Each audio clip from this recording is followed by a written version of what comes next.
You know, behind every single student in a classroom, there's this whole complex system making sure there's actually a school to go to and a teacher to learn from.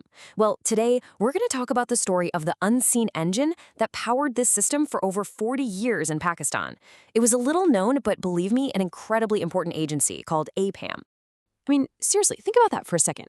How do you plan schools and teachers and all the resources for millions of students across an entire country? It's a massive, massive challenge. You can't just, guess where to build a new school or figure out how many science teachers you're going to need next year. You need a real plan. And for any plan to actually work, you need one thing above all else: data. And that right there was the fundamental problem Pakistan's education sector was wrestling with for decades. All right, so let's rewind and go back to the beginning. Before 1982, planning out Pakistan's education system, well, it was a real struggle. Most decisions were being made based on intuition or maybe some incomplete information.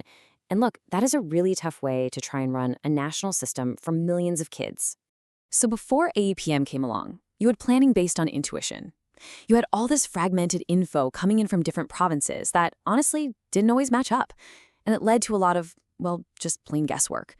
What the country desperately needed was a major shift, a move to a system based on solid, empirical evidence, centralized data, and actual statistical models. And that is exactly the problem AEPM was built to solve. Okay, so to solve this problem, the government created something totally new. The best way to think about it is like a central brain, or maybe the nervous system for the entire education machine. And that was AEPM.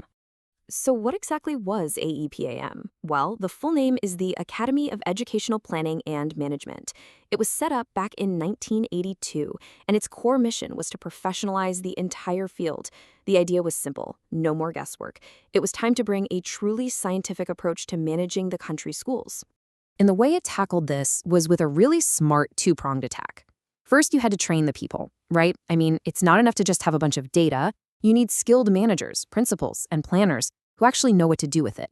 And then second, you had to analyze the data. So AEPAM was tasked with building and maintaining a single, reliable national database that would guide every single major policy decision. You see, one side tackles the people, the other tackles the technology. Okay, let's zoom in on that second part, the data, because this is where AEPAM really created its most powerful tool. It was a true game changer, and it was called NEMIS.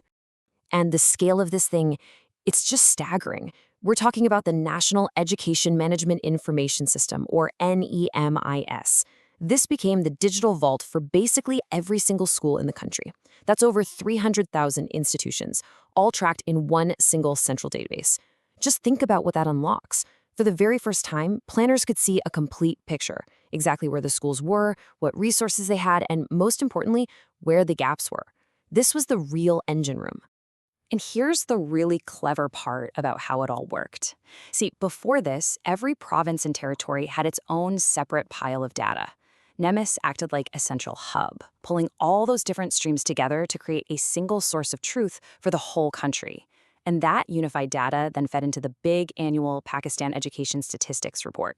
This wasn't just some report that sat on a shelf. It was the definitive guide used by the government to make huge decisions, like where to build a new high school for girls. And it was also the data that got sent to international groups like UNESCO and the World Bank.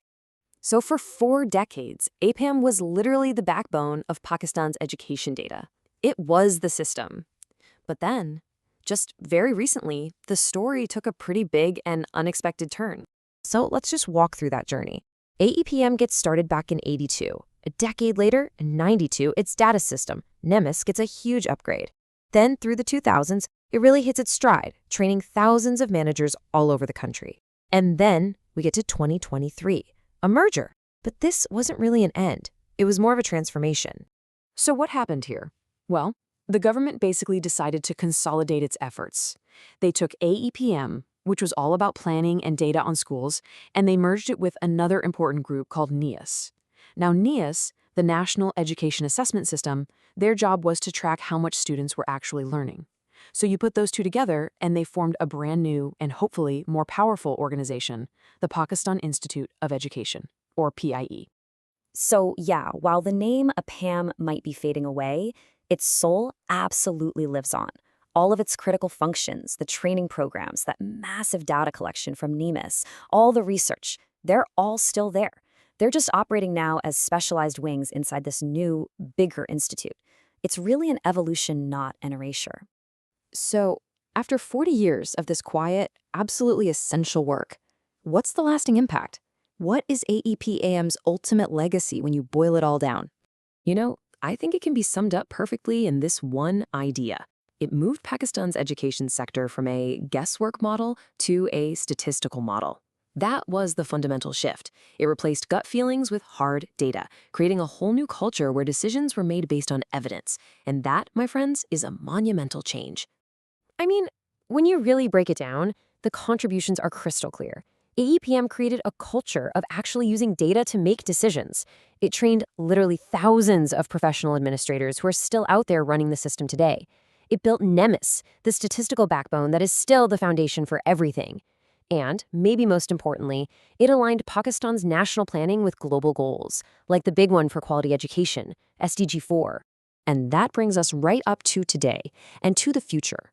For the very first time, you have the data on schools and teachers. That's AEPAM's legacy, combined with the data on how well students are actually learning. That's the legacy of NES.